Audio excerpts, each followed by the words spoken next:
దసరా శరన్నవరాత్రి ఉత్సవాలను గతం కంటే ఘనంగా నిర్వహిస్తామన్నారు ఏపీ దేవాదాయ శాఖ మంత్రి ఆనం రామనారాయణ రెడ్డి.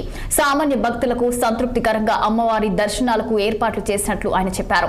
500 రూపాయల దర్శన టికెట్ రద్దు చేసి ఈ క్యూ లైన్ కూడా సామాన్యులకే కేటాయిస్తున్నట్లు మంత్రి వెల్లడించారు. వీఐపీ దర్శనాలను తగ్గించి సామాన్య భక్తులకే పెద్దపీట వేస్తున్నట్లు పేర్కొన్నారు.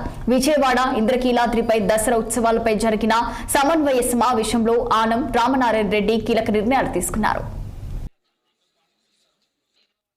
మనమే పాలు సరఫరా చేయాలి.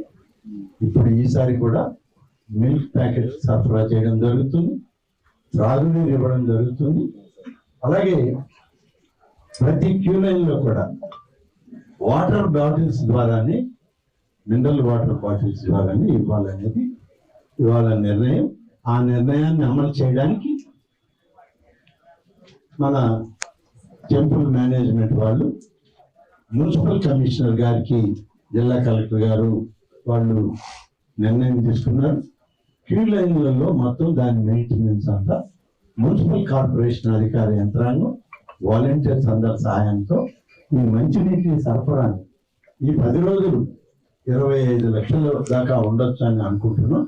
అవసరమైతే ఇంకొక 5-10 లక్షలైనా ముందుగా ఆర్డర్ ప్లేస్ చేసి మినరల్ వాటర్ బాటిల్స్ ఇస్తాం. వాటర్ శాచెట్స్ కూడా పెడతాం.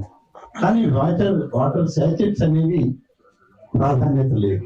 ఎప్పుడైనా ఇస్తామంటే తప్పదు, ఇవి అయిపోయినాయి తప్పదంటేనే దాన్ని వాడతాం తప్ప వాటర్ శాచెట్స్ ఇవ్వాలనేటువంటి దానిలో వేరే అభిప్రాయం లేదు. మినరల్ వాటర్ బాటిల్స్ ఇవ్వడం జరుగుతుంది. దీంతో పాటు శానిటేషన్ కానీ, చెప్పినట్లు మిల్క్ ప్యాకెట్స్ కానీ, అలాగే వాటర్ బాటిల్స్ కానీ ఇవన్నీ మున్సిపల్ కార్పొరేషన్ ద్వారా మొత్తం చేయడం జరుగుతుంది.